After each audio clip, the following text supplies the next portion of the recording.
सबसे पहले तो 15 अगस्त की अग्रिम पूरे देशवासियों को ढेर सारी शुभकामनाएं, खास करके बुराड़ी वासियों को 15 अगस्त की ढेर सारी शुभकामनाएं। और इसी के साथ साथ आज 14 अगस्त है, तो आज हमारा पूरा देश माननीय प्रधानमंत्री के नेतृत्व में, उनके मार्गदर्शन में विभाजन विभीषिका दिवस मनाने जा रही है और आज हम मना रहे हैं। इसके माध्यम से हम देश में हुए विभाजन को, जिस तरह से देश हमारा 2 टुकड़ों में बट गया था, उसको हम लोग याद कर रहे हैं और उसके वजह पे, उसके कारणों पे हम लोग चिंतन कर रहे हैं। अगला कार्यक्रम ये है कि अभी हम लोग घर घर तिरंगा का जो आयोजन है, जो अभियान है प्रधानमंत्री नरेंद्र मोदी का, उसके तहत हम लोग मोटरसाइकिल से, बाइक से, कुछ 100 बाइक के आसपास हम लोग उस पर तिरंगा को लहराएंगे और बुराड़ी में एक भ्रमण करेंगे, एक रैली की तरह। और इसके माध्यम से हम तिरंगा के प्रति जो मेरा सम्मान है, जो मेरा आस्था है, जो मेरा प्रेम है, जो मेरा लगाव है, इसको जन जन तक पहुंचाने का हम प्रयास करेंगे। और हम चाहेंगे कि लोग भी इससे जुड़ें और तिरंगा के प्रति लोगों का सम्मान बढ़े। हम आज़ादी तो मना रहे हैं, हम बुराड़ी क्षेत्र में हैं। माननीय प्रधानमंत्री नरेंद्र मोदी के नेतृत्व में भारतीय जनता पार्टी पूरे देश में किस तरह से विकास का परचम लहरा रही है, और यही विकास का माध्यम है, राष्ट्रीय एकता का माध्यम है, जिस वजह से भारतीय जनता पार्टी पूरे देश में तीसरी बार भी सबसे बड़ी पार्टी के रूप में आई है और फिर से सत्ता प्राप्ति हुई है। जहां तक बात दिल्ली की रही, आप लोगों को पता है कि दिल्ली की चाबी अभी भारतीय जनता पार्टी के पास नहीं है, हमारे पास नहीं है। तो इसीलिए जो दिल्ली की स्थिति है, ये माननीय अरविंद केजरीवाल जी के हाथ में है।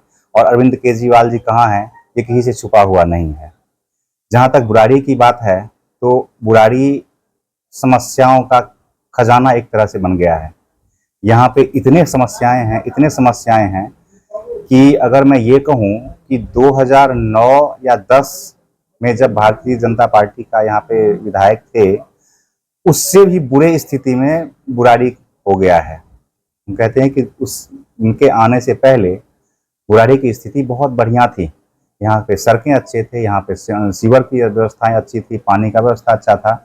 लेकिन आज पिछले 10-12 साल में हमारे माननीय विधायक जो हैं, उन्होंने बुराड़ी का बेड़ा गर्क करके रख दिया है। आप जैसे ही बाईपास से अंदर आते ही आपको बुराड़ी की परछाई दिखना शुरू हो जाएगा। चाहे वो 100 फुटा सड़क हो, चाहे बुराड़ी की कोई भी गली हो, कोने कोने जहां भी आप बुराड़ी में जाना चाहें, आप जाके देख सकते हैं। एक भी ऐसा सड़क नहीं है जो बढ़िया हो, जिस पे चला जा सके। एक भी सड़क की स्थिति दुरुस्त नहीं है। सारे सड़क को इन्होंने खुदाई कर रखा है।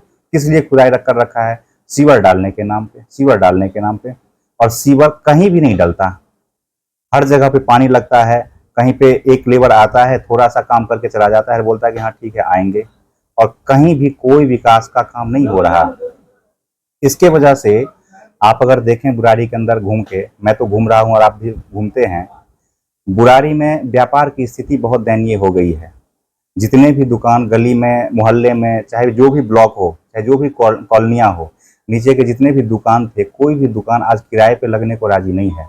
कोई भी किराएदार आने को राजी नहीं है और कोई भी दुकान खुलता भी नहीं है। कई सारे कस्टमर इधर आते थे, पहले बहुत बड़ा मार्केट हुआ करता था बुराड़ी का, लेकिन अब बहुत सारे लोग यहाँ पे आके वापस चले जाते हैं, क्योंकि यहाँ पे ना तो पार्किंग की व्यवस्था है और ना ही सड़क की व्यवस्था है, ना बिजली की व्यवस्था है। लोग यहाँ पे त्रस्त हो चुके हैं, त्राहिमाम किए हुए है यहाँ की जनता। और यहाँ की जनता बुराड़ी में बदलाव के लिए बिल्कुल कमर कस चुकी है और वो चाहती है कि किसी भी कीमत पे बुराड़ी में बदलाव होना जरूरी है।